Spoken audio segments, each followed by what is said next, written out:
pregnant state, both anatomically and physiologically. দেখে বললা? না ম্যাম। মুখস্থ? আচ্ছা, যাই হোক, প্রিপেরাম সম্বন্ধে স্পেশালি কিছুই না। প্রিপেরামটা হচ্ছে the period following delivery when all the body tissues, especially pelvic organs, reverse back approximately to the pre-pregnant state। যেটা তুমি বললা সেটা একদম 100% ভালো ডেফিনেশন, সুন্দর হয়েছে। অ্যাপ্রক্সিমেটলি প্রি-প্রেগন্যান্ট স্টেট কেন বলা হয়ে থাকে? কারণ হচ্ছে কখনোই যেটা মানে চেঞ্জ হয় সেটা কিন্তু 100% আসতে পারে না। আর আরেকটা জিনিস হলো এক্সেপ্ট ব্রেস্ট চেঞ্জ, ব্রেস্ট কিন্তু অন্যরকম চেঞ্জ হয়ে যায়। ব্রেস্ট কিন্তু কখনোই প্রেগনেন্সির পরে আগের অবস্থাতে আসতে পারে না, তখন তো ল্যাকটেটিং মাদার হয়ে যায় এবং চেঞ্জটা তখন হয়ে যায়। প্রিপ্রিয়াম থেকে আসলে তেমন কিছুই বলার নাই। প্রিপ্রিয়াম তোমার কেস থাকতে হবে। যদি তোমার সিজারে কেস থাকে তাহলে ফার্স্ট ডে অফ পোস্ট, মানে ফার্স্ট পোস্ট অপারেটিভ ডে। আর যদি নর্মাল ডেলিভারি থাকে বা ভেজাইনাল ডেলিভারি থাকে আমরা বলি যে ফার্স্ট ডে অফ প্রিপেরিয়াম। বোঝা যাচ্ছে? শুনতে পাচ্ছো? জি জি ম্যাডাম। ম্যাম, শোনা যায়। আচ্ছা, পরীক্ষা নেওয়ার সময় যেটা হলো যে যদি আমি যদি সিএস এর পেশেন্ট থাকে আমরা বলি ফার্স্ট পোস্ট অপারেটিভ ডে অথবা সেকেন্ড পোস্ট অপারেটিভ ডে। যেদিন অপারেশন হবে সেটা বাদ দিয়ে, দ্যাট মিনস হচ্ছে যদি কালকে অপারেশন হয়ে থাকে তাহলে আজকে আমি বলবো first post operative day. But আজকে সকালেই যদি অপারেশন হয়ে থাকে তাহলে আমি বলবো জিরো পোস্ট অপারেটিভ ডে। ঠিক আছে? আর যদি পিপিরিয়ামের পেশেন্ট যেটা হচ্ছে ভেজানাল ডেলিভারি হয়েছে অথবা নর্মাল ভেজানাল ডেলিভারি হয়েছে সে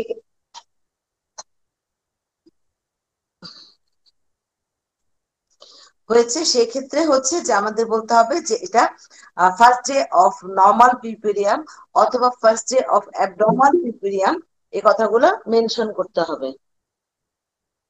আচ্ছা, কখন নর্মাল বলবো পিপিরিয়ামটাকে, কখন অ্যাবনর্মাল বলবো?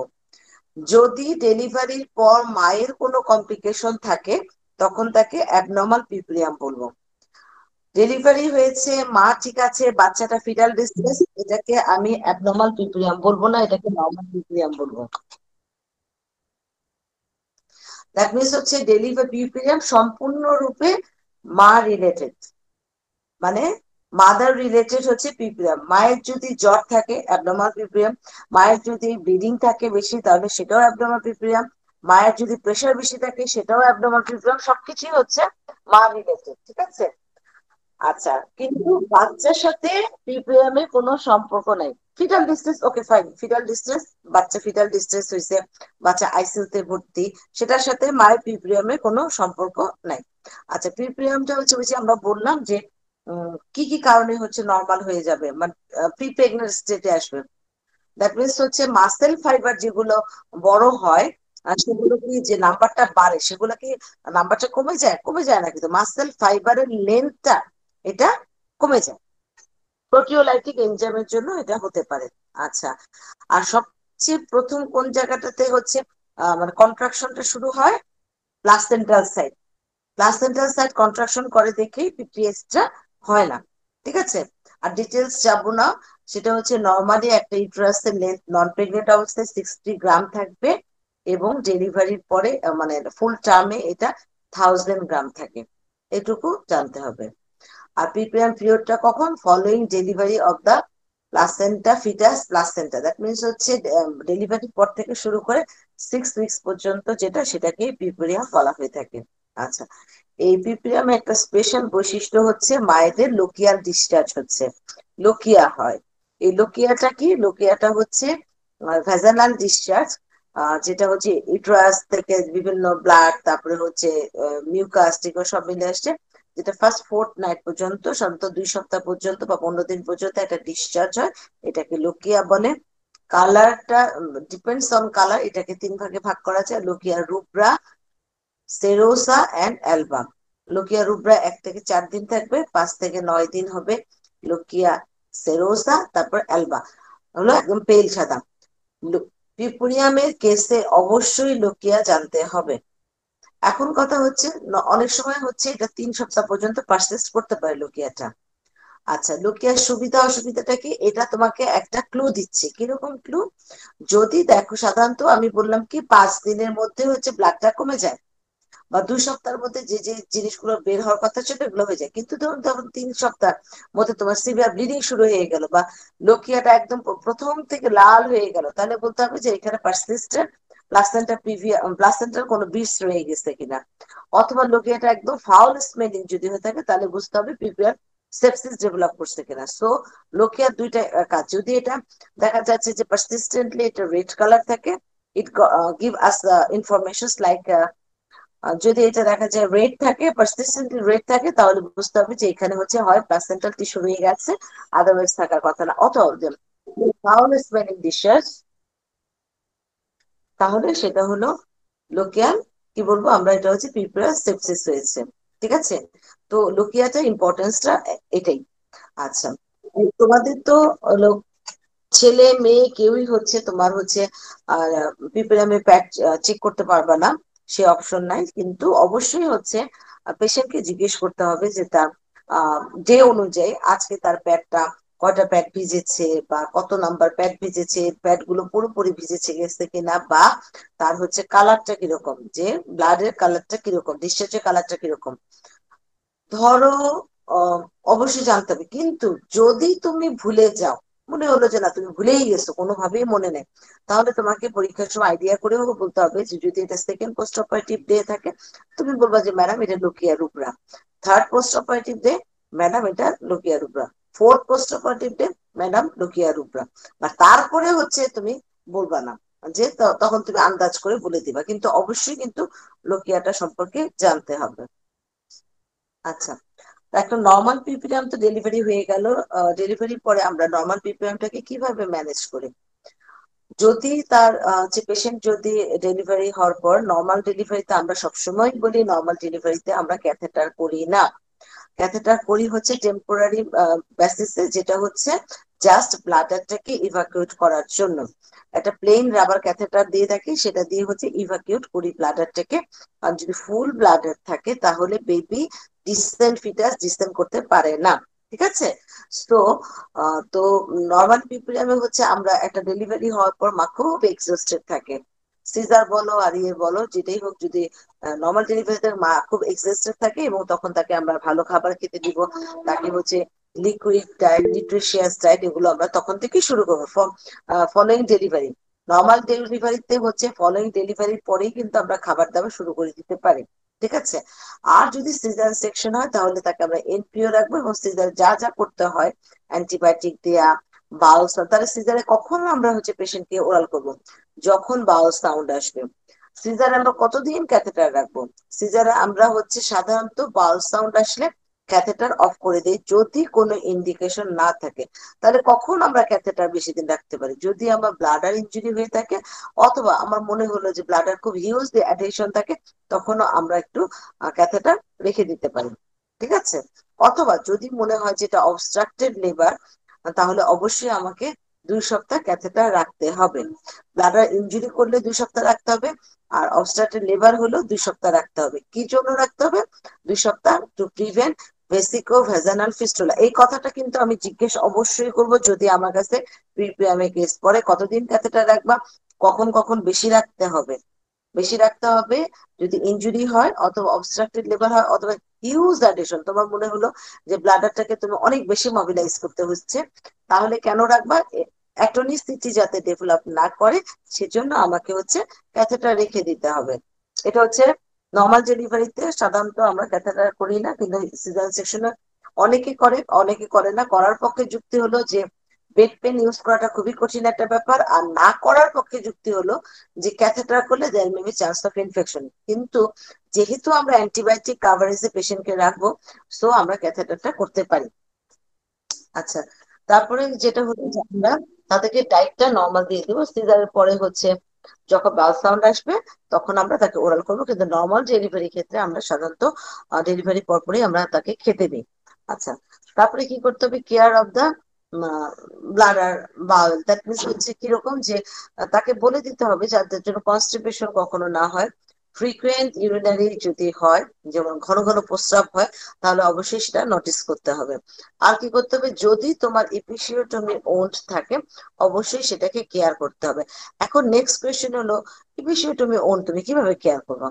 বলতে হবে যে প্রত্যেকবারে হচ্ছে ইউরিনেশন অথবা ডিফিকেশনের পরে হচ্ছে জায়গাটা ভালো করে টিস্যু দিয়ে ড্রাই করে আমরা হচ্ছে একটা অ্যান্টিসেপটিক অয়েন্টমেন্ট লাগাই দিব। কারণ হচ্ছে আমরা তো ওরালি অবশ্যই অ্যান্টিবায়োটিক দিচ্ছি, সাথে অ্যান্টিসেপটিক অয়েন্টমেন্ট দিব।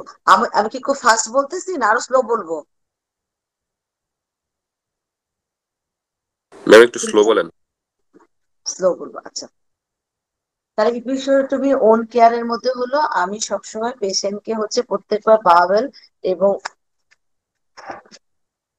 ব্লাডার দ্যাট মিনস হচ্ছে ইউরিনেশন এবং ডেফিকেশনের পরে বলবো যে জায়গাটা ভালো করে ড্রাই করতে হবে।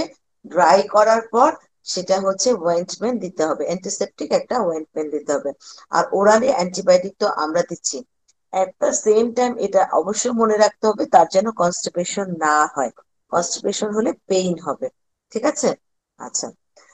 আর যেটা হলো কিছুটা হচ্ছে ব্রেস্ট কেয়ার বা নিপল কেয়ারও করতে হবে। নিপল কেয়ার কেন করতে হবে? নিপলে অনেক কিছু হতে পারে, যেমন নিপলটা হচ্ছে অনেক সময় দেখা যায় নিপলটা ইনভার্টেড থাকে, ভিতরের দিকে দাবানো অবস্থায় থাকতে পারে। সো নিপলটাকে এলিভেট করতে হয়, এটা ম্যানুয়ালি এলিভেট করা যায়। তারপরে হচ্ছে তোমার সিরিঞ্জিং করে হচ্ছে এলিভেট করা যায়। 2 নম্বর হচ্ছে নিপলে ক্র্যাক হতে পারে, যেটা খুবই কম। পেশেন্ট বলে যে নিপলে ব্যথা হচ্ছে, বাচ্চাকে দুধ দিতে পারছি না, সো সেটাকে ক্র্যাকড নিপল বলে। তো ক্র্যাকড নিপলে যেটা চিকিৎসা সেটা হচ্ছে, ক্র্যাক নিপলটা কেন হচ্ছে? ক্র্যাক নিপলটা হচ্ছে নিপলের সারফেস এপিথেলিয়ামটা লস হয়ে যাচ্ছে। কেন হচ্ছে? বাচ্চা যখন সাক করে তখন এটা ড্রাই হয়ে এরকম হতে পারে। তো বেস্ট মানে রিমেডি যেটা সেটা হচ্ছে যে ফলোইং ডেলিভারি মাকে আমরা বলতে পারি আপনি ডেলিভারির পর পর আপনার যে দুধটা আছে সেটা দিয়ে হচ্ছে নিপলটাকে ভিজিয়ে রাখতে পারেন, অথবা অ্যান্টিসেপটিক অয়েন্টমেন্টও আমরা তাকে দিতে পারি। ঠিক আছে? এছাড়া কি হতে পারে? ম্যাস্টাইটিস হতে পারে, ব্রেস্ট অ্যাবসেস হতে পারে, সেটা হচ্ছে অন্য ব্যাপার, ওইটা আমরা একটু পরে কথা বলতেছি। আচ্ছা, আর কি হচ্ছে ডায়েটের ক্ষেত্রে আমরা যেটা বললাম সেই নিউট্রিশিয়াস ডায়েট খেতে অবশ্যই একটা কথা মনে রাখতে হবে যে যখন কেউ প্রেগনেন্ট থাকে তখন স্বাভাবিক অবস্থায় যে ক্যালোরিটা সে নিত তার থেকে 300 কিলো ক্যালোরি খাবার সে বেশি নেবে, এত ক্যালোরি বেশি নেবে। আচ্ছা, 300।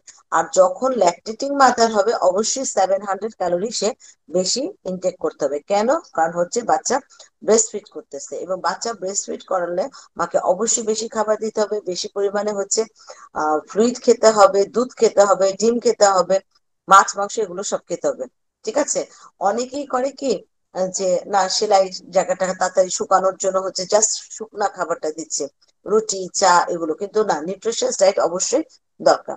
তাহলে নর্মাল পিপিআর যদি হয় তাহলে তোমাকে বলতে হবে যে ফলোইং ডেলিভারিতে আমি তো হচ্ছে পেশেন্টকে ফোর্থ স্টেজ বলে তো আমাদের একটা কথা আছে আমরা জানি, তাই না? ফোর্থ স্টেজ হচ্ছে যেখানে মনিটর করা হয়, 2 আওয়ারলি মনিটর করা হয়, তাই তো? পালস, ব্লাড প্রেশার সেটা আমরা মনিটর করব। প্লাস হচ্ছে পরবর্তীতে মায়েকে এই এই উপদেশ দেবো, এই কেয়ার গুলা তাকে বলতে হবে। এবং ডিউরিং ডিসচার্জের সময় আমরা কি করি? পিপিরিয়ামের কেস হোক অথবা যে কোনো ভাবেই হোক, পিপিরিয়াম যে কোনো ভাবে হবে, ডিসচার্জ কিন্তু জিজ্ঞেস করা হয় পরীক্ষার হলে। কিরকম ডিসচার্জ? ডিসচার্জের সময় তুমি কি অ্যাডভাইস দিবা? সোজা কথা, প্রথমে তুমি চিন্তা করো ডায়েট, রেস্ট, মেডিকেশন, এই 3টা জিনিস মাথা থেকে সরাবা না। এই 3টাই কিন্তু মেইন। ডায়েট কি দিবা? নিউলি মানে হাইলি নিউট্রিশিয়াস ডায়েট দিব। তারপরে হচ্ছে, তাহলে এখন তোমাকে কথা হচ্ছে যে যে খেতে পারছে না তাকে তুমি হাইলি নিউট্রিশিয়াস ডায়েট কিভাবে দিবা? সোজা কথা, তখন কথা হবে যে যার কন্ডিশন ভালো না সে স্বাভাবিকভাবে যা খেত তার থেকে 1 মুঠো খাবার বেশি খাবে। সোজা কথা, এটাই হলো কথা। আচ্ছা, তাহলে ডায়েটটা নিউট্রিশিয়াস ডায়েট হতে হবে। রেস্টটা তাকে দিতে হবে, রাতে 8 ঘন্টা মা মিনিমাম ঘুমাতে হবে, দিনের বেলাও ঘুমাতে হবে। রেস্ট না দিলে হচ্ছে মায়ের প্রেশার বেড়ে যেতে পারে, অনেক ধরনের সমস্যা। যাদের ডায়াবেটিস থাকে স্ট্রেসে তাদের ডায়াবেটিসটাও কন্ট্রোল হবে না। আর যাদের হাইপারটেনসিভ মাদার তাদের হচ্ছে প্রেশার বেড়ে যায়। তাহলে diet, rest, medication. Medication means হচ্ছে যে মেডিসিন গুলো তুমি তাকে ডিসচার্জের সময় দিচ্ছ সেটা হচ্ছে মেডিকেশন। 1.5 মাস intercourse, avoidance of intercourse for 1.5 month, 1.5 মাস ইন্টারকোর্স করবে না। সিজারের ক্ষেত্রে 3 মাস ভারী কাজ করবে না। একই, এটা নর্মাল ডেলিভারির ক্ষেত্রেও বলি যে আমরা ভারী কাজ 3 মাস করবে না। কেন ভারী কাজ 3 মাস করবে না? যদি কোন ধরনের ভারী কাজ? একটা 1 কেজি পাতিলে ধরো 1 কেজি চালের রান্না, সেটা কি ভারী কাজ? না। কল চাপানো, তারপরে হচ্ছে তোমার ভারী ভারী বড় বড় পাতিল উঠানো, বড় বড় জিনিস কাঁচা, এগুলো করা যাবে না। এগুলো করলে কি হবে, দেয়ার ইজ চান্স অফ পরবর্তীতে প্রোল্যাপস হয়ে যেতে পারে, জেনিটাল প্রোল্যাপস হবে। কারণ জেনিটাল প্রোলাপস যখন তোমাদের জিজ্ঞেস করে তখন কিন্তু প্রিডিসপোজিং একটা ফ্যাক্টরের মধ্যে আছে, যে আর্লি হচ্ছে পিরিয়ড পিরিয়ডে যদি কেউ এক্সেস পরিশ্রম করে থাকে, হেভি ওয়েট লিফট করে থাকে, তখন প্রোলাপস হতে পারে। আচ্ছা, আর কি হবে তাহলে, একটা হচ্ছে ডায়েট, রেস্ট, মেডিকেশন, 2 নাম্বার হচ্ছে তোমাকে ইন্টারকোর্সটাকে অ্যাভয়েড করতে হবে, 3 নাম্বার হচ্ছে ভারী কাজ করবে না, 4 নাম্বার এখন তুমি হচ্ছে রিগার্ডিং হচ্ছে আহ বাচ্চা নিয়ে আসো, বাচ্চাকে হচ্ছে ভ্যাকসিনেশন করতে হবে, এবং ভ্যাকসিনেশন ফর কোথা থেকে শুরু করতে হবে, 6 উইকস থেকে শুরু করতে হবে, এবং 6 মান্থ থেকে পেশেন্টকে কি করতে হবে, এটা হচ্ছে 6 মান্থ পর্যন্ত এক্সক্লুসিভ ব্রেস্ট ফিডিং করতে হবে। আমি সাধারণত যখন কোনো স্টুডেন্ট আটকে যায়, আমি সাধারণত যেটা করি, আমি আমি চাই তো তোমরা পাশ করো, আমার তো উদ্দেশ্য একটাই, তোমরা পাশ করো। তোমরা রেজাল্ট খারাপ করো, আর রেজাল্ট খারাপ করে আমি তোমাকে আর কি শিখাইতে পারবো বলো, যা শেখার সেটা তো শেখানো হয়েছে। ও বাবা, কোথায় চলে গেল? এই আমাকে তো আমি দেখি না, কোথায় চাপ দিব?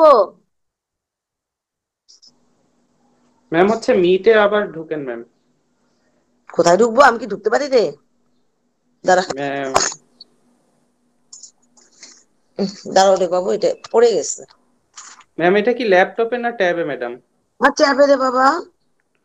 ট্যাবে হইলে ম্যাম হচ্ছে ওই যে মাল্টিপল ট্যাবে উইন্ডোজ। যেটা মোবাইল, ঠিক আছে মোবাইল। ম্যাম, হুম। মোবাইল হইলে ম্যাম মোবাইলের এখন তো উপরে ঠিক আছে।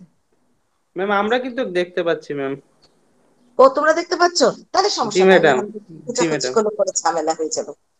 আচ্ছা, তাহলে হচ্ছে বাচ্চাকে ব্রেস্ট ফিড করতে বলবো 6 মান্থ পর্যন্ত, এবং 1.5 মাসের থেকে টিকা দিতে বলবো।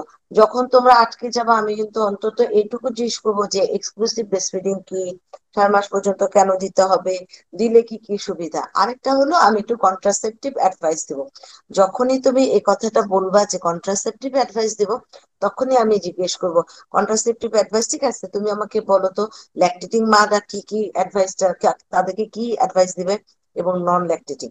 আমাদের পুরা কন্ট্রাসেপটিভ মেথডের মধ্যে ওরাল পিল আছে। ওরাল পিলটা হচ্ছে ইস্ট্রোজেন প্রজেস্ট্রন, যেটা কম্বাইন্ড পিল, আর এটা হচ্ছে প্রজেস্ট্রন অনলি পিল। আর বাকি কিন্তু সবগুলোর মধ্যে আর কি আছে, কপারটি, কপারটির মধ্যে কিছুই নাই, কিন্তু আবার কপারটির মধ্যে আমরা আছে লেভোনর্জেস্ট্রন কন্টেনিং ইন্টারভিউশন ডিভাইস আছে। আর বাকি যে প্রিপারেশন ইন্ট্রা কি বলে এটাকে, ইমপ্ল্যান্ট, তারপরে হচ্ছে ইনজেকশন, এগুলো কি প্রজেস্ট্রন, তাই তো? যত প্রজেস্টেরন আছে এবং আইউডি মানে কপারটি, কপারটি প্লাস প্রজেস্ট্রন, এটা হচ্ছে ল্যাকটেটিং মাদারদের জন্য সেফ।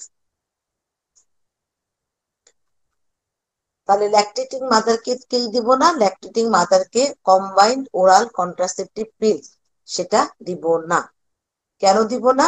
ইস্ট্রোজেন মিল্কের কোয়ালিটিটাকে ডিটোরিয়েট করে, প্লাস ইস্ট্রোজেন মিল্ক সিক্রেশনটাকে ডিপ্রেস করে দেয়, কমিয়ে দেয়। সো ল্যাকটেটিং মাদারদের ক্ষেত্রে আমি শুধুমাত্র ওরাল কন্ট্রাসেপটিভ কম্বাইন্ড ওসিপি দিব না। আর নন ল্যাকটেটিং মাদারদের ক্ষেত্রে হচ্ছে প্রজেস্টেরন অনলি পিল দিব না, আর বাকি সব দিব।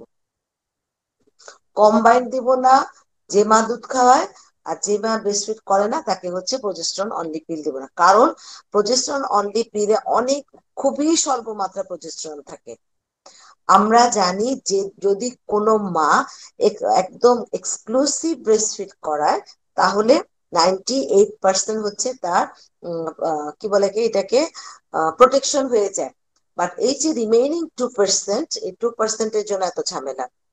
সো প্রজেস্টেরন অনলি পিল আমি ল্যাকটেটিং মাদারকে দিব, মানে দিব, কিন্তু নন ল্যাকটেটিং মাদারকে দিব না, ঝামেলা শেষ এটা।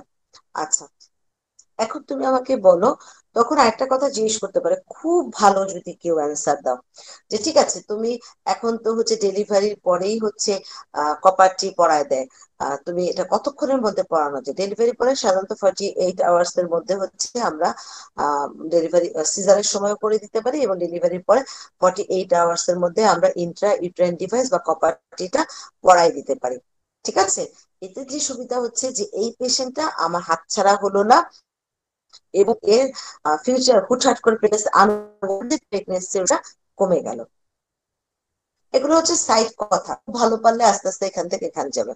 আচ্ছা, আর নর্মাল কথা যেগুলো হচ্ছে নর্মাল ডেলিভারি পরে কতদিন পরে ডিসচার্জ করবো, প্লিজ এইগুলা খুবই ইজি কোয়েশ্চেন কিন্তু পারো না। কিরকম নর্মাল ডেলিভারি পরে তোমরা কতদিন পরে ছাড়বা? ম্যাডাম 7 দিন। 7 দিন? তাহলে ম্যাডাম 10 দিন পরে ছাড়বো, এটা কি হয় কখনো? যার বাচ্চা নর্মাল হয়ে গেছে তাহলে মানুষের নর্মাল ডেলিভারি কেনই করবে যে তুমি 7 দিন 10 দিন যদি হাসপাতালে রাখো? নর্মাল ডেলিভারির পরে সাধারণত আমরা 24 আওয়ার্স পর্যন্ত হসপিটাল রাখি। অনেক সময় মায়েরা চলে যেতে চায় কিন্তু আমরা ছাড়ি না। কেন ছাড়ি না? নেক্সট কোয়েশ্চেন হবে কেন নর্মাল ডেলিভারি পরে তুমি 24 আওয়ার্স পর্যন্ত রাখবা? কেন তার আগে ছেড়ে দাও, 2 ঘন্টা পরে ছেড়ে দিতে পারো। তোমার কোয়েশ্চেন হবে যে ফার্স্ট 24 আওয়ার্স এর কমপ্লিকেশন যেমন পিপিএইচ এর চান্স খুব বেশি থাকে। সো অবশ্যই ভেজাইনাল ডেলিভারি পরে নর্মাল ভেজাইনাল ডেলিভারি পরে আমরা 24 আওয়ার্স হসপিটালে পেশেন্টকে অবজারভেশনে রাখবো। তাহলে সিজার করলে কতদিন পরে? 3 to 5 days পরে আমরা ডিসচার্জ করে দেবো পেশেন্টকে। তারপরে কোয়েশ্চেন হলো তাহলে পোস্ট নেটাল ভিজিটে তোমার কাছে কখন আসবে?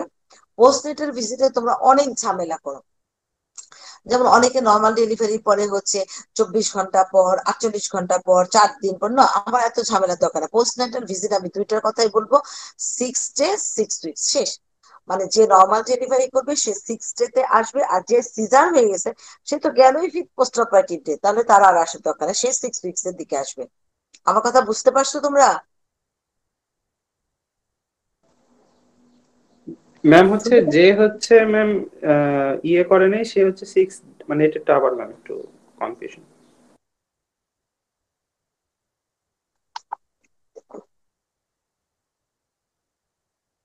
তোমাদের জিজ্ঞেস করা হয় পোস্ট নেটাল ভিজিটে কখন আসবে, তোমরা একটু গরম করে দাও। তোমরা যেটা করো, অল্প হাফ মিনিট বললে হবে। আচ্ছা, তোমরা যেটা করো সেটা বলো কি যে নর্মাল ডেলিভারি পরে কখন ডিসচার্জ করবা? নর্মাল ডেলিভারি পরে আমরা 24 আওয়ার্স পরে ডিসচার্জ করে দিবা। তাহলে পোস্ট নেটাল ভিজিট আমরা দুইটাই বলবো, সেটা হচ্ছে 6 ডে 6 উইক, 6 দিনের দিন এবং 6 সপ্তাহ বা 1.5 মাস, যেটা 42 ডেজ যেটা। এখন যার ডেলিভারি নর্মাল ডেলিভারি হয়ে গেছে সে 6 ডেতে আসলো, আর 6 উইকসে তো সে আসবে। বাট যার সিজার হয়েছে সে গেলই 6 পোস্ট অপারেটিভ ডেতে অথবা 5 পোস্ট অপারেটিভ ডেতে, তাহলে তো সে আর তখন আসবে না, তাই না? সে আসবে একেবারে 6 উইকসে। ঠিক আছে, এবার বুঝতে পারছো? জি ম্যাডাম। এটা পোস্টনাটাল ভিজিটের মধ্যে তোমরা হচ্ছে অনেকগুলা ছোট ছোট ছোট ছোট যে বলতে পারো ভালো, আর যে বলতে পারবো না দুইটা কথা বললেই হবে, 6 ডে 6 উইকস। আচ্ছা, এখন অবশ্য এটা তো গেল, এটা নর্মাল। নর্মাল পিপোরিয়াম। আচ্ছা, পিপোরিয়াম যে একটা জিনিস দেখতে হয়, পিপোরিয়ামের সময় অবশ্যই তোমাকে হচ্ছে সিম্ফাইসিও ফান্ডাল হাইটটাকে মেজার করতে হবে।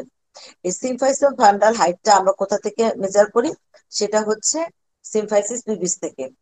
দয়া করে পেটের উপর থেকে, আমি আসলে বুঝতেছি না তোমাকে আমাকে ফুল স্ক্রিনে দেখতে পাচ্ছ না অল্প দেখতে পাচ্ছ?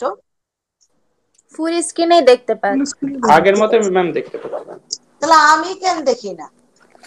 ম্যাম আচ্ছা, আপনি হচ্ছে একটু ওই যে স্ক্রিনের উপর দেখেন ম্যাম, লাল বা নীল হয়ে আছে কিনা কোথাও, একবার উপরে যেখানে ক্লক আসে মানে সময় এই দেখে। সর্বনাশ, দাঁড়া রে বাবা, আমার তো চার্জও চলে গেছে।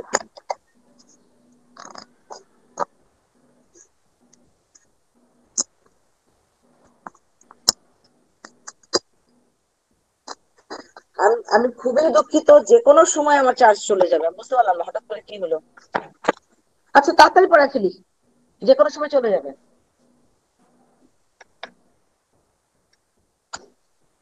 আচ্ছা, এখন যেটা হলো যে আমি একটু দেখাইতে পারতেছি না, এইভাবে দেখো।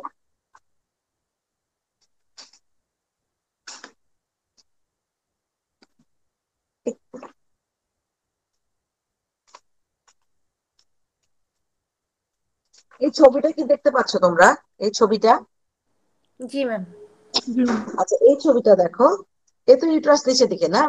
ডেলিভারি পরে আমরা সিম্ফাইসিও ফান্ডাল হাইট সিম্ফাইসিস পিবিস থেকে উপর পর্যন্ত নিয়ে যাবো। আচ্ছা আমাকে বলো তো, তোমার ডেলিভারির পরে যে জাস্ট আফটার ডেলিভারি ইউট্রাইন হাইটটা কোথায় থাকবে? সিম্ফাই মানে ফান্ডাল হাইটটা কোন লেভেলে থাকবে? at the level of umbilicus. G ma'am. Following delivery height of the uterus থাকবে হচ্ছে at the level of the umbilicus, ঠিক আছে? তুমি যখন জানোই যে ডেলিভারির পর লেভেল অফ আম্বিলিকাসে থাকে, তাহলে তুমি কেন জিপি স্টার্নাম থেকে এইরকম এরকম এরকম করে নামতে থাকবো? তুমি জাস্ট অ্যাভাব দ্য আম্বিলিকাসের উপর হাতটাকে প্লেস করবো। আমার কথা বুঝতে পারছো? জি ম্যাম। জি ম্যাম। জাস্ট হচ্ছে যদি আমি এটা বলি যে এটা হচ্ছে আম্বিলিকাস, এই ধরো এটা আম্বিলিকাস, হ্যাঁ, তাহলে এটা যদি আম্বিলিকাস হয় তাহলে আমি জানি এটা হচ্ছে যে এটা 20 উইকস লেভেলে থাকবে, দ্যাট মিনস হচ্ছে আম্বিলিকাল লেভেলে থাকবে। তাহলে আমি জাস্ট অ্যাভাব দ্য আম্বিলিকাসে আমি হাতটাকে প্লেস করবো। তোমরা করো কি উপর থেকে এরকম এরকম এরকম এরকম করে আসবা না। কেন আসবা? তাতে করে কি এক্সামিনার ধারণাই হয়ে যায় যে তুমি জানো না কোন লেভেলে থাকে, ফলোইং ডেলিভারিতে আম্বিলিকাস লেভেলে যে ইউট্রাসটা থাকে। তারপরে এই যে ইনভলিউশন হচ্ছে, যে ইউট্রাসের সাইজটা আস্তে আস্তে আস্তে ছোট হয়ে আসতেছে, এই ইউট্রাসের সাইজটা ছোট হচ্ছে কতটুকু? 1.25 সেন্টিমিটার করে ছোট হচ্ছে। প্রথম 24 ঘন্টায় কোনো ছোট হবে না। দ্যাট মিনস হচ্ছে যদি কালকে সকাল 8টায় কালকে রাত 10টায় ডেলিভারি হয়েছে, তাহলে আজকে সকাল 10টা, এখন কটা বাজে? 11:30 বা ধর 10টায়, এই সময়টা 24 আওয়ার্স কিন্তু পার হয় না। তার মানে আজকে তোমার at the level of the umbilicus দেবা বা সেম লেভেলে থাকবে, কিন্তু 24 আওয়ার্স পর পর এটা হচ্ছে 1.25 সেন্টিমিটার করে করে আস্তে আস্তে নামবে, এবং 2 সপ্তাহের মধ্যে কিন্তু এটা পেলভিক অর্গানের মধ্যে চলে যায়। যদি এই সাইজটা যদি না কমে তখন সেটাকে কি বলা হয়? Sub involution. সাব ইনভলিউশন অনেকগুলো কারণের মধ্যে একটা হচ্ছে ইনফেকশন, একটা হচ্ছে এনিমিয়া, একটা ইনফেকশন, আরেকটা কজ হলো সিজারিয়ান সেকশন। তোমাকে যদি বলে যে কেন সাব ইনভলিউশন হচ্ছে, কেন ঠিক মতো এটা নামলো না, তুমি বলবা ম্যাডাম এটা হচ্ছে এমনও হতে পারে যে পেশেন্টের এনিমিয়া ছিল, সেই এনিমিয়ার জন্য এরকম হচ্ছে, অথবা যদি সিজার মানে পেশেন্টের সিজার আছে, তো এই পেশেন্টটা হচ্ছে ইনভলিউশনটা একটু ডিলেইড হচ্ছে। সবসময় যে সাব ইনভলিউশন প্যাথোলজিক্যাল কজের জন্য হবে তা কিন্তু না। নর্মাল সিজারের ক্ষেত্রেও হচ্ছে এটা সাব ইনভলিউশন হতে পারে। পিপোরিয়াম শেষ, পিপোরিয়াম নিয়ে আর কিছু কথা না। নেক্সট আসলে হচ্ছে তোমার অ্যাবনর্মাল পিপোরিয়াম। অ্যাবনর্মাল পিপোরিয়ামের মধ্যে হচ্ছে কি হতে পারে? পাইরেক্সিয়া, পিপোরিয়ার পাইরেক্সিয়া, তাই খুবই ইম্পর্টেন্ট কথা, সেটা পিপোরিয়ার পাইরেক্সিয়া। এবং পিপোরিয়ার পাইরেক্সিয়ার ডেফিনেশন প্রত্যেককেই জানতে হবে। পিপোরিয়ার পাইরেক্সিয়ার ডেফিনেশন ছাড়া পাশ করার কথা চিন্তা করা উচিত না। পিপোরিয়ার ডেফিনেশন আমরা কি বলি? Rise of temperature 100.4 degree. তোমরা কি করো? Rise of temperature 100 degree, 104 degree, no, 100.4 degree অথবা 38 ডিগ্রি সেলসিয়াস, তাই তো? আচ্ছা, কতটুকু? 2 সেপারেট অকেশন, মানে দুই ভাবে আলাদা ভাবে দেখতে হবে। 24 আওয়ার্স অ্যাপার্ট, 24 ঘন্টা অ্যাপার্টে। তারপরে কি দেখতে হবে? আর হচ্ছে এটা কতদিনের মধ্যে? উইদিন দা 10 ডেজ এর মধ্যে যদি থাকে সেটাকে আমরা পিপোরিয়াল পাইরেক্সিয়া বলা হয়ে থাকে। এই পিপোরিয়ামের অ্যাবনর্মাল পিপোরিয়ামের মধ্যে পিপোরিয়াল পাইরেক্সিয়া হতে পারে, পিপোরিয়াল ব্লু হতে পারে, পিপোরিয়াল হচ্ছে কি বলে এটাকে সাইকোসিস ডেভেলপ করতে পারে। কি ব্যাপার? একটু পরে আমি ক্লাস দিচ্ছি। পিপোরিয়াল সাইকোসিস ডেভেলপ করতে পারে, অনেকগুলা প্রবলেম হতে পারে, কিন্তু তার মধ্যে একটা অন্যতম অ্যাবনর্মালিটি হচ্ছে পিপোরিয়াল পাইরেক্সিয়া। তো পাইরেক্সিয়া যখন ডেফিনেশন বলা হয়, বলার পর যখন তোমাকে কজ বলা হয়, মানে মা মনে হলো আকাশ থেকে একদম নিচে ধাপাস করে পড়ে গেছে এরকম অবস্থা। প্রথম থেকে শুরু করো না, প্রথম থেকে একদম মাথা আর কিছু আসে না, এবং এটা প্র্যাকটিক্যাল, বলতে পারো না। তুমি চিন্তা করো, প্রথম থেকে শুরু করো, যে তোমার চেস্ট থেকে শুরু করো, লাংস ইনফেকশন হতে পারে, ব্রেস্ট এনগর্জমেন্ট হতে পারে, ম্যাস্টাইটিস হতে পারে, ব্রেস্ট অ্যাবসেস হতে পারে। তারপর নিচে যাও, পেটে কি হতে পারে? পেটের মধ্যে যদি সিজান সেকশন থাকে, caesarean section CS wound infection হতে পারে। নিচে যাও, ইউরিনারি ট্র্যাক্ট ইনফেকশন হতে পারে। আর কি হতে পারে? PPR sepsis, very very important. PPR sepsis মুখ দিয়ে কথা আনতেই হবে। গাইনিতে পরীক্ষা দিতে আসছো, পিপিআর সেপসিস সম্পর্কে জানবা না? পিপিআর সেপসিস, পিপিআর পাইরেক্সিয়া কজের মধ্যে যদি তুমি একটা কজও তোমাকে বলা হয় বলতে, তুমি বলবে পিপিআর সেপসিস। মনে রাখার জন্য কি? Lungs infection. আর কি? ব্রেস্টে যে ম্যাস্টাইটিস, তারপরে হচ্ছে ব্রেস্ট অ্যাবসেস। সিজান সেকশন থাকলে ওন্ড ইনফেকশন। নিচের দিকে কি থাকলে? 1 নম্বর হচ্ছে ইউরিনারি ট্র্যাক্ট ইনফেকশন, কারণ ক্যাথেটারের জন্য ইউরিনারি ট্র্যাক্ট ইনফেকশন হতে পারে, পিপিআর সেপসিস হতে পারে, অথবা হচ্ছে এপিসেটমি ওন্ড ইনফেকশনও হতে পারে। এছাড়া তারপর তুমি ম্যালেরিয়া বলতে পারো, তোমার হচ্ছে আর যা যা জিনিসপত্র আছে তোমাকে এটা বলতে হবে, কিন্তু পিপিআর সেপসিস কথা ছাড়া পাস করা যাবে না। পিঁপড়ার সেপসিস কি? ইনফেকশন বা infection of the genital tract following delivery is called the puerperal sepsis. সাধারণত কিরকম থাকে অত তো ডিটেলস জিজ্ঞেস করি না আমরা, সাধারণত তোমরা এটা জানো, পেশেন্টের হাই রাইজ টেম্পারেচার থাকবে, পা যদি এক্সামিন করো ফাউল স্মেলিং ডিসচার্জের কথা সে বলতে পারে, পেট ব্যথার কথা বলবে সে, ঠিক আছে, এটা পেশেন্ট বলবে। আর তুমি যদি এক্সামিন করতে যাও টেম্পারেচার বেশি পাবা, টেকিকার্ডিয়া পাবা, পার অ্যাবডোমেন যদি তুমি টাচ করো তাহলে দেখবে টেন্ডারনেস পাবা, আর পারভেজানালে ফাউল স্মেলিং লোকিয়াল ডিসচার্জ পাবা। বুঝছো কি বলছি বলো? ম্যাম হচ্ছে সিমটমস এর মধ্যে হচ্ছে ম্যাম রাইজ অফ টেম্পারেচার পাবো, দেন হচ্ছে ম্যাম লোয়ার অ্যাবডোমিনাল পেইন পাবো, আর হচ্ছে ম্যাম ফাউল সিমটম এটা পিবি। হবে না, এটা সাইন। সিমটম তো রোগী বলবে যে আমার জ্বর আসছে, তলপেটে ব্যথা, দুর্গন্ধযুক্ত সাবজেক্ট, তুমি তো যেটা পাবা সেটা হচ্ছে সাইন। টেন্ডারনেস পাবা, ফাউল স্মেলিং, ভ্যাজানাল ডিসচার্জ। আচ্ছা তোমাকে জিজ্ঞেস করাবে, আচ্ছা বলো তো তুমি যে বললা যে পিঁপড়ার সেপসিস কিভাবে বুঝবা? তুমি বলবা ম্যাডাম টেম্পারেচার রাইজ। তখন উনি তোমাকে জিজ্ঞেস করতে পারে কেন মাস্টাইটিস হলেও তো টেম্পারেচার রাইজ হতে পারে, সিএস ওন ইনফেকশন হলেও টেম্পারেচার রাইজ হতে পারে, বা হচ্ছে ব্রেস্ট ইনফেকশনেও হতে পারে, লাংস ইনফেকশনেও হতে পারে। তোমার তখন একটাই কথা হচ্ছে ম্যাডাম পারভেজানাল ফাউল স্মেলিং ডিসচার্জ। ঠিক আছে, এবার বোঝা গেল? জি ম্যাডাম। পারভেজানাল ফাউল স্মেলিং ডিসচার্জ খুবই ইম্পর্টেন্ট, এটা ভোলা যাবে না। আচ্ছা নেক্সট যেটা হলো যে তাহলে তুমি কি করবে, একটা ধরো একটা কি কি ইনভেস্টিগেশন করা, ইন জেনারেল যে ইনভেস্টিগেশন তোমাকে কি করতে হবে, প্রথমে তুমি চিন্তা করে একটা ব্লাড নিলা, ব্লাডের মধ্যে কি করবো, ব্লাডে আমরা টিসি কমপ্লিট ব্লাড কাউন্ট করব, ব্লাড কালচার করব, তারপরে হচ্ছে ম্যালেরিয়া যদি সাসপেক্ট করি তাহলে ম্যালেরিয়ার জন্য থিক ব্লাড ফিল্ম করব, তারপরে ব্লাড সুগার দেখবো, অন্যান্য জিনিস দেখবো, এবং অবশ্যই হচ্ছে যেটা কোনোভাবেই ভোলা যাবে না, কোনোভাবেই না, সেটা হচ্ছে হাই ভেজাল সোয়াব ফর কালচার সেন্সিটিভিটি। এই কথাটা তুমি খাতাতে না লিখলে আমি 0 দিব, এটা যদি তুমি মুখে না বলো আমি ফেল করাই দেবো, সোজা কথা। দ্যাট মিনস হচ্ছে পিঁপড়ের পাইরেক্সিয়া অবশ্যই তোমাকে হাই ভেজাল ব্লাড বললা, হাই ভেজাল সোয়াব ফর কালচার সেন্সিটিভ বলতেই হবে। তারপর তুমি ইউরিনারি ট্র্যাক্ট ইনফেকশনের জন্য ইউরিনারি করাও, তারপরে চেস্ট এক্সরে করাও, আলট্রাসোনো করে দেখো যে কোনো ইনকমপ্লিট মানে প্লাসেন্টা রয়ে গেছে কিনা, পুরোপুরি প্লাসেন্টাল টিস্যু রয়ে গেল কিনা, অথবা অন্য কোনো কিছু ফরেন বডি বা কিছু রয়ে গেছে কিনা সেটা তুমি দেখো। আচ্ছা এটা হলো এটা। তাহলে হচ্ছে এখানে একটা হাইড্রোজেনাস ফর কালচার সেন্সিটিভিটি আরেকটা জায়গায় করতে হবে, সেটা কোথায়? সেপটিক অ্যাবর্শনে আমরা হাইড্রোজেনাস ফর কালচার সেন্সিটিভিটি করি, আর তার চেয়ে ইম্পর্টেন্ট ভোলা যাবে না প্রমে। তার মানে যদি তোমাকে আমি বলি আচ্ছা হাইড্রোজেনাস তুমি বললা পিঁপড়ার সেপসিসে করো, আর কোথায় করতে পারি আমরা? আমরা আর কোথায় করতে পারি? প্রমে করতে পারি। প্রমে হাইড্রোজেনাস সোয়াব ফর কালচার সেন্সিটিভিটি, যে কোন অর্গানিজম দিয়ে প্রমটা হলো বা কোন ইনফেকশনের জন্য প্রমটা হলো। প্রমের কজের মধ্যে একটা ইম্পর্টেন্ট কজ হচ্ছে যে ইনফেকশন, ঠিক আছে। ব্লাড টেস্ট করলাম, তারপরে হচ্ছে পেশেন্টকে তুমি কি করো, কিভাবে করবো, পেশেন্টকে আমি ভর্তি করবো, অ্যাডমিট করবো, যদি এটা খুবই মাইল্ড ভ্যারাইটি থাকে, মাইল্ড টাইপ থাকে।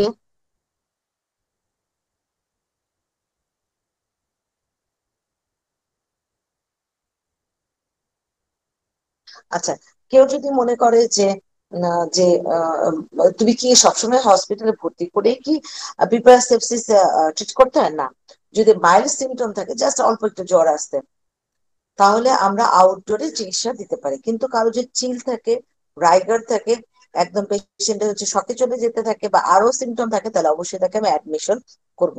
ফলোইং অ্যাডমিশন তাহলে আমি পেশেন্টকে কি করব, একটা হচ্ছে আইভি একটা ফ্লুইড দিব নিউট্রিশনসটাকে মেনটেন করার জন্য, প্লাস যেটা করব তাকে একটা ব্রড স্পেকট্রাম অ্যান্টিবায়োটিক দিব।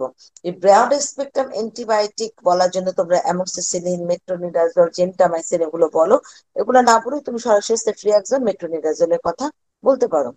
বুঝছো? এজিএম থেরাপি দিতে পারি আমরা, অথবা সরাসরি এখন ব্রড স্পেকট্রাম অ্যান্টিবায়োটিক, অ্যামোক্সিসিলিন কিন্তু পাওয়া যায় না, এমপিসিলিন পাওয়া যায় না, বুঝছো, খুবই কঠিন পাওয়া। তাহলে আমরা সেফট্রিয়াক্সন এবং মেট্রোনিডাজলের কথা বলবো। দেওয়ার পর আমরা ওই যে আলট্রাসোনোগ্রাফি অনুযায়ী ট্রিটমেন্ট দিব। যদি দেখি যে ইউট্রাসে কিছু রিটার্ন প্লাসেন্টা রয়ে গেছে, তাহলে আমরা সেটাকে এটা মানে কি বলবো, এটাকে ইভাকুয়েশন করে দিব।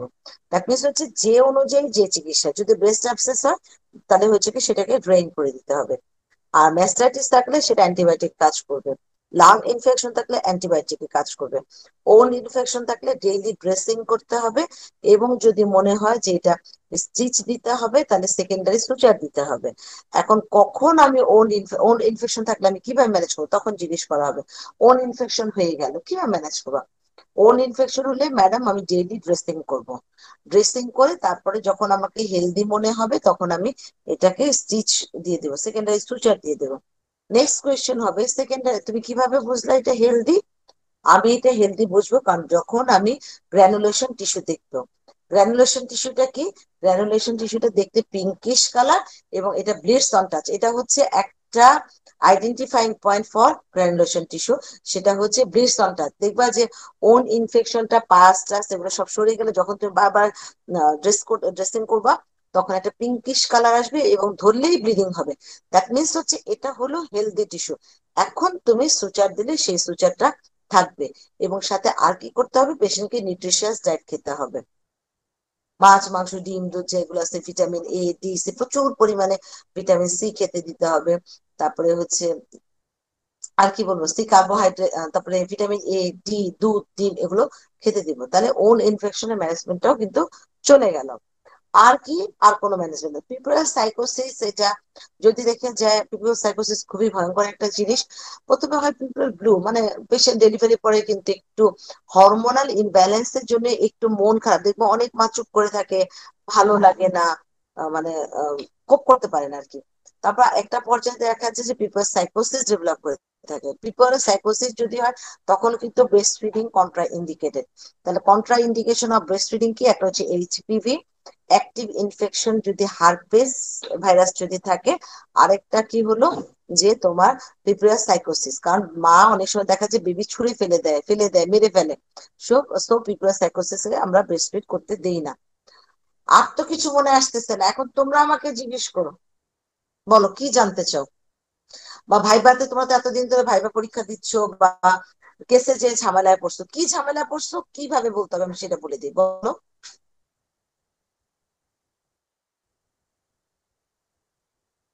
কে শুনতে পাচ্ছ না? ম্যাম ম্যাডাম হচ্ছে নুরজাহান ভুঁইয়াতে যে কেসগুলো ফলো করতে বললেন ওইখানে তো মনে হয় একদম স্ট্রাকচার্ড কেস ওয়েতে মানে জিনিসগুলা সাজিয়ে দেওয়া নাই ম্যাডাম, নুরজাহান কোনটা? ভুঁইয়ার ম্যাডামের বইয়ে। নুরজান দিয়া? জি ম্যাম, কেসগুলোতে ম্যাডামের বইটা ফলো করতে বললেন না, ওইটাতে মনে হয় ম্যাডাম মানে একদম স্ট্রাকচার্ড, যেরকম একটা কমপ্লিট হিস্ট্রি রূপে একটা ফরম্যাট দেওয়া থাকে এরকম ফরম্যাট আকারে মনে হয় দেওয়া নাই ম্যাডাম, অত মানে আরো ফর্মেট ডিটেলস আকারে লিখতে ওটা তো আসলে মেইনলি যে এমবিবিএস লেভেলের বই তা কিন্তু না, এটা তো এফসিপিএস লেভেলে আমরা নিজেরা করছি, এফসিপিএস এম এস সব আগে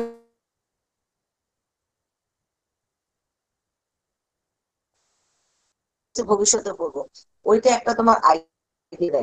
এছাড়া তো আসলে তো, আর সবচেয়ে বড় কথা হচ্ছে যে তোমরা যে লেখো সেগুলো কি কোনো লেখা হয়? ভাগ্য ভালো এবার তো খাতাগুলো সব আমি দেখছি, লেখার মধ্যে খাতার মধ্যে কাটা কুটি ডাটা আনাতে মানে কত যে কষ্ট হয় তোমাদের খাতায় লিখতে আল্লাহ জানে, মনে হয় যাহারে এত কষ্ট বাচ্চাদের, অত গুছানো নাই, কিন্তু তুমি ওইটা ফলো করতে পারো। তোমরা তো তোমাদের কি জানি একটা চটি বই আছে, কি জানি নাম ওই বইটা, জহির না? জহিরের বইয়ে তো হিস্ট্রি নাই ম্যাডাম। হ্যাঁ জহির বই থেকে হিস্ট্রি আছে? না ম্যাম। না না। ম্যাডাম। নাই। আচ্ছা ওই এভাবে কেস তো আসলে তেমন কিছুই থাকে না, কয়টা কেস থাকে বলো, তোমরা তো জানো, আর এগুলা কেস তো প্রেজেন্টেশন হয়েছে সেটা না, এমনি ভাইবা বোর্ডে কিছুতে প্রবলেম হয়েছে বা পরীক্ষাতে দিয়ে যেতে অ্যান্সারে প্রবলেম হয়েছে, কোনোটা কি হয়েছে? ম্যাম লাইক আমার না একটা কোশ্চেন ম্যাম, বলো। সেটা হচ্ছে ম্যাম যে আমরা তো কখনোই ম্যাম মানে পিবি এক্সামিনেশন করি না ম্যাম। না, তো তো সেই ক্ষেত্রে ম্যাম আমাদের তো যেসব জায়গায় ম্যাম পিবি মানে হিস্ট্রিতে পিবি ফাইন্ডিং গুলো আমরা লিখি বা হচ্ছে ম্যাম বলার সময় বলি ম্যাম, সেই ক্ষেত্রে ম্যাম তখন এক্সামিনার যদি কোশ্চেন করে ওটা কিভাবে ফেস করবো, নাকি ম্যাম এটা মানে কখনোই ঝামেলা হবে না আর কি? তুমি কখনোই হচ্ছে পিভি ফাইন্ডিংস লিখবে না। আচ্ছা ম্যাডাম। তুমি খাতায় PV বলে একটা জিনিস আছে, তুমি যে তুমি বলো পিভি নট ডান, শেষ। আমরা কিন্তু তোমাকে বলি না কেন তুমি পিভি করো বা তুমি পিভি করে কি পাইছো, এটা কিন্তু কোনো পরীক্ষক জিজ্ঞেস করে না তোমাকে। সার্ভাইকাল কার্সিনোমার কেস যদি থাকে ম্যাডাম হুম, তাহলে তো ম্যাডাম 4টা কার্ডিনাল ফিচার পিভিতে ম্যান্ডেটরি ম্যাডাম। তুমি কি সেটা জানো না? এই যে তোমরা কিন্তু ক্লাস করো না, কারণ আমি কিন্তু সার্ভাইকাল ক্যান্সারের উপর পরশুদিন একটা ক্লাস নিয়েছি। তোমরা কি সেই ক্লাসটাতে ঢুকছিলা? না ম্যাম, ওইটাই তো জিজ্ঞেস করছে যে আরবো যদি করে যে তুমি কিভাবে বুঝলা যে ব্লিডস অন টাচ না, বা আমি হার্ট। আমি যেটা জিজ্ঞেস করতেছি সেটা তুমি আমাকে বলো, আমি তোমার অ্যান্সার দিচ্ছি। আমি যে পরশুদিন এক্সিসে তো তোমরা ক্লাস করো, করো না? ম্যাম ওইটাতে তো আমরা ওইভাবে সবাই অত ক্লাস করি না। কেন তুমি আমার আমার ইয়েটা কেন তুমি দেখলা না? তুমি জানো যে তোমার ম্যাডাম ক্লাস দিচ্ছে, তাহলে তুমি দেখে কেন নিব ওইটা? ম্যাম, আছে ওখানে, হ্যাঁ, ওখানে আছে, অবশ্যই তুমি দেখবা, দেখে নিব। দেখবা। কারণ হচ্ছে আমি, তুমি মনে করো না যে ওদের জন্যই আমি শুধু ক্লাস নেই। ওরা ক্লাস নিলে আমার কি, না নিলে কি, আমি সবাই কিছু না। আমি তো চিন্তা করি যে ওই পোর্শনের মধ্যে আমার স্টুডেন্টরাও আছে। অবশ্যই এটা দেখে নিবা। আচ্ছা, তুমি যেটা বললা, তোমাকে কখনোই কেউ বলবে না যে সার্ভাইকাল ক্যান্সারে তুমি পিভি না করে এই কথা বললা কেন। এটা হচ্ছে এমবিবিএস লেভেলে পিভি করা কন্ট্রা ইন্ডিকেটিভ, একদম নিষেধ। তুমি কিছুই বুঝবে না এবং তোমার দরকার নেই। তাহলে কার্ডিনাল ফিচার কি? কার্ডিনাল ফিচার একটা স্বতঃসিদ্ধ ভাবে, এটা একটা প্রুফ কেস হয়ে গেছে যে ফিক্সড ফ্রাইবল হার্ট ব্লিডস অন টাচ। কিন্তু তোমরা এটা বলতে পারো না, একটা দুইটা ওয়ার্ড বলে চুপ করে বসে থাকো। পরীক্ষা নিতে গেলে জানো মাথাটা খারাপ হয়ে যায়, মনে হয় যে আল্লাহ আমি বোধহয় কি পড়াইলাম, নাহলে আমি পড়াইতে পারি না, আমার ডাক্তারাই পড়াইতে পারে না, নাহলে আমার পোলাপান পারে না কেন। এটা হলো hard fixed friable bleeds on touch. MBBS লেভেলে কোনোদিনই তোমাকে পিভি ফাইন্ডিংস জিজ্ঞেস করবে না। তোমার হচ্ছে, আমি তো তোমাকে বললাম ইভেন লোকিয়াল কালারটাও তুমি দেখতে হবে এমন কোনো ইন্ডিকেশন তোমার ম্যান্ডেটরি না। তুমি ছেলে মানুষ কিভাবে লোকিয়াল কালার দেখবা? তোমাকে কি মহিলা প্যাড দেখতে দিবে? দিবে না। আর এত পরীক্ষার সময় এতটা স্ট্রেসফুল কন্ডিশনে থাকো, তখন কিভাবে, মেয়েদের কথাও বলতেছে, সেই বা কিভাবে লোকিয়াল কালার দেখতে যাবে? So patient ask patient. অনেক সময় বিপিএম পেশেন্টদের হচ্ছে বাচ্চা দেয়া থাকে না, কিন্তু তোমাকে বাচ্চা সম্পর্কে জানতে হবে, জিজ্ঞেস করতে হবে আপনার বাচ্চাটা কি ছেলে না মেয়ে। আমি যেমন জিজ্ঞেস করি, আচ্ছা বলো তো বাচ্চাটা কি ছেলে বাচ্চা না মেয়ে বাচ্চা, কয় কেজি হয়েছিল, বাচ্চাটা কি ভালো আছে, আইসিইউতে ভর্তি, নাকি বাচ্চাটা উপরে কারো কাছে অ্যাটেন্ডেন্টের কাছে আছে। এগুলো করার উদ্দেশ্য হলো একটা কথা, যে তুমি ওই পেশেন্টকে জিজ্ঞেস করেছো কিনা যে তার বাচ্চা হয়েছে, সে বাচ্চাটা ছেলে মেয়ে কেমন আছে। দ্যাট মিনস হচ্ছে, যদি তুমি বলতে না পারো তাহলে বুঝতে হবে যে তুমি ওই প্রশ্নটা জিজ্ঞেস করো না। এইটা তোমার, এই ক্ষেত্রে তুমি ডিফল্টার। এখানে তুমি খুবই খারাপ কাজ করছো যে বাচ্চা সম্পর্কে জিজ্ঞেস করো না। সে কেন ইম্পর্টেন্ট তুমি আমাকে বলো। বাচ্চাটা এনআইসিইউতে ভর্তি, তার মানে হচ্ছে তার ফিটাল ডিস্ট্রেস ছিল। আচ্ছা, 1 নাম্বার। বাচ্চাটা হচ্ছে মরে গেছে, মারা গেছে। বাচ্চা যদি মারা যায় তাহলে কি করতে হবে? মিল্ক সাপ্রেসিভ এজেন্ট দিতে হবে না মাকে? যখন তুমি বলবা যে ম্যাডাম বাচ্চাটা নাই, বাচ্চাটা হচ্ছে ডেলিভারির সময় মারা গেছে, স্টিল বার্থ অথবা আইইউডি ছিল, নেক্সট আমি জিজ্ঞেস করবো তাহলে ও তো অনেক মিল্ক সিক্রেশন হবে। এখন তুমি কি করবা? তোমার অ্যান্সার হবে যে ম্যাডাম আমি মিল্ক সাপ্রেসিভ এজেন্ট দিব। মিল্ক সাপ্রেসিভ এজেন্টটা কি? এটা হচ্ছে ব্রোমার্গনটা, একটা নামই শিখো, ব্রোমার্গন। মনে থাকবে? জি ম্যাম। কি ব্রোমার্গন, ব্রোমোক্রিপ্টন? ব্রোমোক্রিপ্টিন বা ব্রোমার্গন। বলছে ম্যাডাম আমি ব্রোমার্গন ব্রোমোক্রিপ্টিন দিব, কতদিন দিব? 2 সপ্তাহ দিব বা 10 দিন দিব, শেষ। বোঝা গেল আমার কথা? জি ম্যাম। প্রত্যেকটা তো একটা থেকে একটা সিকোয়েন্স আসে। আচ্ছা, আর কোনো কোয়েশ্চেন? যে কোনো টপিক থেকে বলো। ম্যাম ম্যাল পজিশন, ম্যাল প্রেজেন্টেশন এখান থেকে কি কি ধরে একটু সংক্ষেপে বলেন। ম্যাল পজিশন আর ম্যাল প্রেজেন্টেশন শেষ হইলো না, না? আচ্ছা, ম্যাল পজিশন ম্যাল প্রেজেন্টেশন থেকে তেমন কিছু ধরে না। তোমাকে বেসিক জিজ্ঞেস করা হয় যে আচ্ছা বলো যে ডেলিভারির সময় normal position of the head কি? তুমি কি বলো, বলো কি পজিশনটা কি থাকবে? Right occipito posterior. এই তো ভুলটা করলা, প্রথমেই তো তুমি ভুল করলা, সে তো বেসিকই জানো না। অক্সিপিটো পোস্টেরিয়র হলে মাথাটা এরকম করে বেরোবে, এমনি কেমনে বাচ্চা বেরোয়? হুম, তুমি তো আর সাঁতার কাটতেছো না, সুইমিং এ না হয় পিছন দিক দিয়ে উল্টা দিক দিয়ে সুইমিং করলা, তাই না? That means occipito anterior. আচ্ছা, প্রেজেন্টেশন হচ্ছে যে কি কি থাকে, একটা হলো কেফালিক প্রেজেন্টেশন, তাই তো? কেফালিক প্রেজেন্টেশনটা। আর কি হলো? Vertex presentation, face presentation. তারপর আর কি আছে বলো?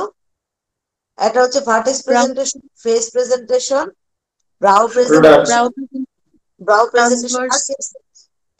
লাই হচ্ছে ট্রান্সভার্স, লাইটা হচ্ছে ট্রান্সভার্স অবলিক লাইট, তাই তো?